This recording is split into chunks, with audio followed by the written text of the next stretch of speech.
Hi, good morning, everybody. So, my dear students, today we will continue our chapter number 1 and we will study about the colonization and the colonial societies. Okay, now let me tell you something what is colonization. Beta, at that period of time when the British East India Company was ruling over India and India was colonized under the British rule, so the time period is given a name and it is called as the colonization period, or we can say the colonization. आपको समझ में आ गया? Now let me make you in a simple term. बेटा, जब हमारे देश में अंग्रेज़ों की हुकूमत होती थी, जितनी भी एडमिनिस्ट्रेशंस, जितनी भी कॉन्स्टिट्यूंसीज, जितनी भी प्रोविंसेस उनके अधीन थी, जहाँ पे उनका शासक होता था, जहाँ पे उनका राज चलता था, उस समय को कोलोनाइजेशन कहा जाता है. उन कॉन्स्टिट्यूंसीज को, उन प्रोविंसेस को, जो सिटीज़, टाउन्स, विलेजेस जितने भी ब्रिटिश ईस्ट इंडिया कंपनी के अधीन थे, जिनके ऊपर उनका कब्जा था, उनकी हुकूमत थी, वो सब कोलोनाइज थे. किसके किसके थे? ब्रिटिशर्स के थे. Okay, so now let's read and just let me remind you. Now you tell me, in how many parts Indian society is divided? Beta, Indian society, Indian history is divided into three parts: ancient, medieval and modern. Ancient, medieval and modern. Okay, so now the colonization phase in history came into the modern history. Okay, so it is all about modern history because it directly relates with the British East India Empire in India. Okay, so now let's read what is colonial. In this book, you will read about the way the British came to conquer the country and establish their rule. Subjecting local Nawabs and Rajas, you will see how they established control over the economy and society, collected revenue to meet all their expenses, bought the goods they wanted at low price, produced crops they needed for export, and you will understand the change that came about as a consequence.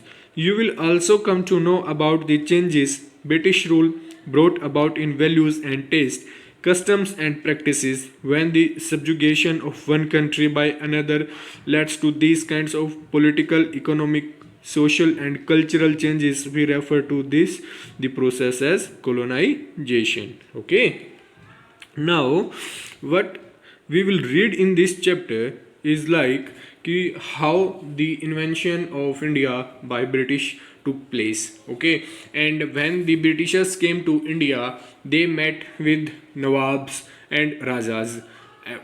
क्यों बेटा? उस समय पे हमारे देश में या तो नवाब अमीर माने जाते थे या राजा और महाराजा अमीर माने जाते थे.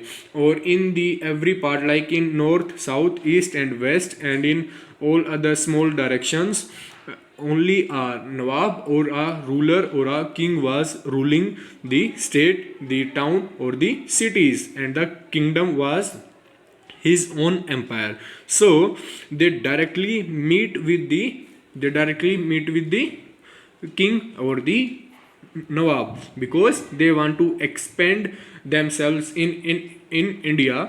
And firstly they started to borrow some goods and exchange services. Okay, now they bought crops, they bought spices, they bought many other small elements that are used that were produced in India. And what they did, they sent all these things to their own country. Okay, like because at that period of time, beta, India was rich in heritage, rich in culture and rich in tradition. Okay, so now, and their first aim was to control over the economy of India, कि वो भारत की अर्थव्यवस्था पे अपना पूरा कब्जा स्थापित करना चाहते थे. Okay, so now boat the goods they wanted at low price. उन्होंने वो सारी चीज़ें खरीदी और सस्ते दामों पे खरीदी जो वो चाहते थे. Produce crops they needed for export. उन्होंने वो फसलें भी उगाई जो वो अपने देश भेजना चाहते थे, like wheat, rice, barley, cotton, tea. Okay, and you will understand the changes that came about as a consequence, और फिर बाद में उन सब चीज़ों का भारत के ऊपर क्या प्रभाव पड़ा ये भी हम आगे जानेंगे। Okay, you will also come to know about the changes and practices, हम वो सब बदलाव भी जानेंगे, वो सब भी देखेंगे कि जब अंग्रेज भारत में आए थे तो क्या क्या इफेक्ट हुआ था, कौन कौन सी वैल्यूज़ और स्वभाव में बदलाव आने लगे थे, लोगों का जीवन कैसे बदलने लगा था। When the subjugation of one country by another leads to these kinds of political, economic, social and cultural changes, we refer to this process as colonization. Okay, so now when the subjugation of one country by another, जब एक देश की परंपरा दूसरे देश की परंपरा के साथ अटैच होने लग जाती है और उसकी वजह से उस देश की social, political, economic and religious life में बदलाव आने लग जाता है, उस प्रोसेस को हम क्या कहते हैं बेटा? कोलोनाइजेशन कहते हैं। I hope the concept of colonisation is clear to you. Now let's move further. You will, however, find that all classes and groups did not experience these changes in the same way. That is why the book is called Our Past in the plural. Okay, so now beta, some of these changes may be liked by one society and some of these changes may not liked by the another society, हो ना?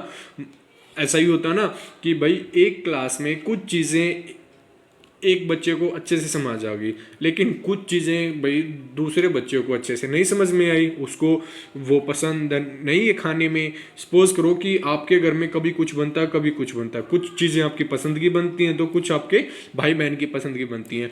सो बेटा ऐसा same था कि कुछ चीज़ें जो बदलाव हो रहे थे उस समय पे अंग्रेजों के आने के बाद, वो बदलाव कुछ सोसाइटीज़ को अच्छे लग रहे थे, उनको पसंद आ रहे थे, और कुछ सोसाइटीज़ को और क्लासेस को वो पसंद नहीं आ रहे थे। सो इसीलिए उनको ये सब मतलब इसलिए हम अपनी हिस्ट्री को क्या लिखते हैं? आवर पास्ट, और past is in a plural form, but it is not in the singular form, because if we write it in singular form it will represent only one society, ये सिर्फ एक class को, एक society को ही represent करेगा।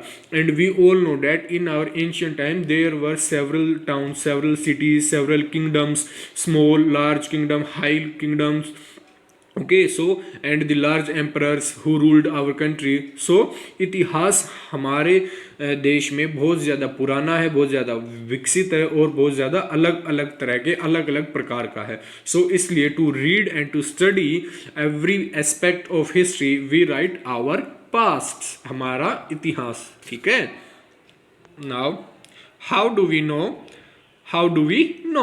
What sources do historians use in writing about the last 250 years of Indian history? कि भाई हमें कैसे पता चला, इतिहासकारों ने कौन से सोर्स, कौन से तथ्य लिए कि जहाँ से उन्होंने इतिहास को किताबों में लिखा और आज उसे हम पढ़ रहे हैं। Okay, Administration produce records. Now we will study about some of the administration policies and the records that are directly related to the British time period and their administration system. Okay. One important source is the official records of the British administration. The British believed that the act of writing was important. Every instruction, plan, policy, decision, agreement, investigation had to be clearly written up. Once this was done, things could be properly studied and debated. This conviction produced an administrative culture of memos, notings, and reports. Okay, my dear students. So, now the administration process of the British East India Company thought that writing stuff is really beneficial and important to them, because it will be really very much easy to them to debate or to argue over a dispute over their own policies and administration processes, so that when the things will be written down they will be declared as officially. Okay, they will be declared as officially. Okay, my dear students. So now even the policies, the decision, agreements, investigations had to be clearly written up. Suppose like that there एक decision आया और उसके साथ साथ एक decision के साथ साथ एक एग्रीमेंट भी आया कि भाई अगर ऐसा होगा तो फिर हम ये डिसीजन लेंगे। सपोज करो if I say to you if you will come first in the class then I shall give you a reward.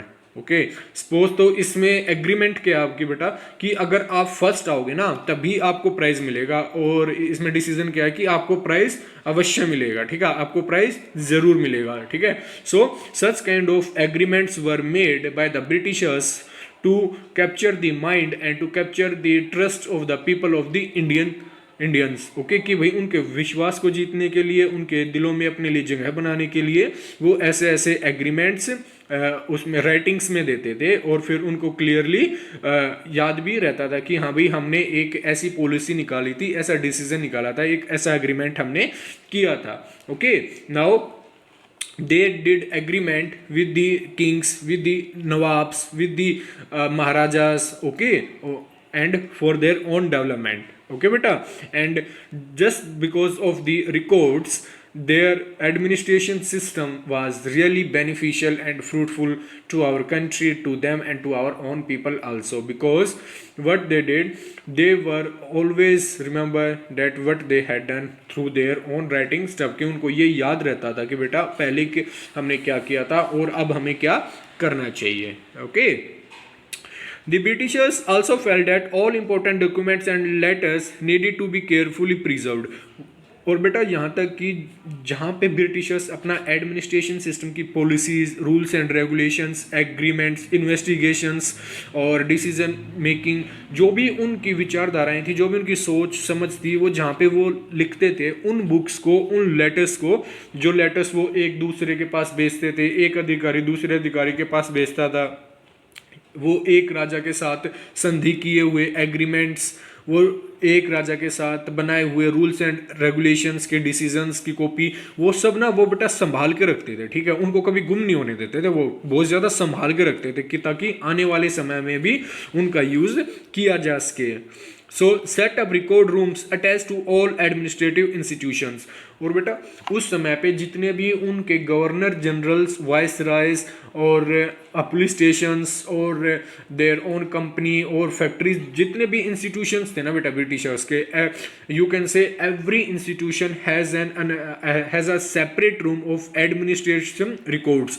और उस रूम में सिर्फ और सिर्फ एडमिनिस्ट्रेशन से ही ताल्लुकात रखे हुए कागजात रखे जाते थे और वहाँ पे संभाल के रखे जाते थे, ठीक है। Now just like for example you keep your own documents very safely, like your diary, like your books and notebooks, like your exam result, like your question paper of your examination. So such kind of things are really beneficial to you, and exactly the same way these writing materials were really beneficial for the Britishers to preserve. Okay beta, the village tahsildar office, the collectorate, the commissioner's office, the provisional secretariat, the law courts all had their records room. Okay, तहसीलदार के office में, collectorate के office में, commissioner के office में, the provisional सेक्रेटरीट्स के office में, और यहाँ तक कि कोर्ट्स में भी अलग अलग चैम्बर होते थे, अलग अलग रूम होते थे एडमिनिस्ट्रेशन रिकॉर्ड्स को रखने के लिए। All had their record room. Specialized institutions like archives and museums were also established to preserve important records. And now बेटा जो स्पेशलाइजेशन होती थी ना, specialization means like you can say when the specialization was of main decisions, main agreements, main documents, and भाई कुछ important संधि हुई है, कुछ इंपॉर्टेंट डिसीजंस लिए गए हैं और वो कुछ बहुत ही ज़्यादा यूजफुल और इम्पोर्टेंट है किसी देश के लिए, तो उनको प्रिजर्व करने के लिए, उनकी एक याद बनाने के लिए कि भाई इस तारीख को ये डिसीजन लिया गया था, उनको एक स्पेशल म्यूजियम में रख दिया गया उन डिसीजंस को, कि ताकि लोगों को ये पहचान हो सके, लोगों को ये समझ आ सके कि उस समय पे ब्रिटिशर्स ने ये रूल्स और रेगुलेशंस बनाए थे, ये डिसीजंस लिए थे। Suppose now you tell me why we keep our own letters, own main personal documents very safely. हम भी तो इसलिए रखते हैं ना बेटा कि ताकि उनकी एक याद हमारे साथ जुड़ी रहे। Why we save our own pictures, कि हम हमेशा अपनी पिक्चर्स को, फैमिली फोटोज़ को संभाल के क्यों रखते हैं, कि जस्ट बिकॉज कि वो हमारे अपनों की यादें हैं। इन द सेम वे बेटा कि जो ब्रिटिशर्स थे वो अपने डिसीजंस के लिए, अपने एडमिनिस्ट्रेशन पॉलिसीज़ के लिए बहुत ही ज़्यादा वी कैन से कंसर्न थे, affectionate थे, okay, and that's why they were really proud to preserve them, and some of the main important documents were sent to museum. Okay, now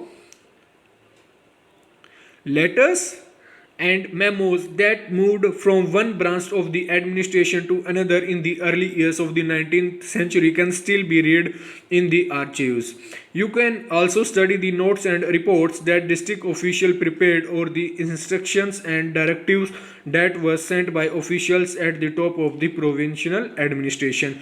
ये बेटा ये परंपराएं उस समय से लेके आज तक चली आ रही हैं, ठीक है, कि भाई लेटर एंड मेमोस बेटा एक memos, it is a kind of letter in which some instructions are given from a senior to a senior, or from a senior to a junior, okay, and in which the administration policies and rules and regulations were also mentioned. So in the 19th century they travel from one person to the another, one organization to the another organizations, and even today we can read them with our own provincial administrations की, because आज भी हमारे system में वही प्रचलित परंपरा चली आ रही है जो 19th century में थी, okay. In the early years of the 19th century, these documents were carefully copied out and beautifully written by calligraphists, that is, by those who specialized in the art of beautiful writing. By the middle of the 19th century, with the spread of printing, multiple copies of these records were printed as proceeding of each government department. और बेटा ये जो letters होते थे, ये जो memos होते थे, and all other writing stuff जो ब्रिटिश एडमिनिस्ट्रेशन का था, वो कौन लिखता था? वो विद्वान पढ़े लिखे लोग लिखते थे, जो एजुकेटेड थे बेटा, और जिनकी हैंड राइटिंग बहुत ज़्यादा अच्छी थी, ओके। वो सिर्फ इसलिए लिखते थे कि ताकि सभी को आसानी से अच्छे से समझ में आए और नीट एंड क्लीन लिखा गया हो, और ये वही लिख सकता था जिसकी खुद की राइटिंग बहुत अच्छी हो, okay. So now and in the 19th century beta, when the printing machines were established, when the print culture came to India, then all the documents were carried out from the record rooms, and beta हर एक document की, हर एक letter की हज़ारों कॉपियाँ बनाई गई, और वो सभी की सभी कॉपियाँ पर फोटो कॉपीज अलग अलग डिपार्टमेंट्स में, अलग अलग गवर्नमेंट ऑफिस में भेज दी गई थी, just to keep them a record of their own decisions and makings, okay. So this was all about the administration produce records of this chapter, and in the earlier we will discuss the next. Now let me show you a museum. The National Archives of India came up in the 1920s, okay beta, ये in the early 20th century में बनाया गया ये. When New Delhi was built, जब नई दिल्ली बनाई गई थी, the national museum and the national archives were both located close to the viceregal place, और उस समय पे national archives and national museum viceregal place के बिल्कुल पास पास थे. This location reflects the importance this institution had in the British imagination. तो हम ये कह सकते हैं कि ये बिल्डिंग उसी की छाप छोड़ती है कि जो ब्रिटिश शासनकाल में थे. ठीक है, थैंक यू.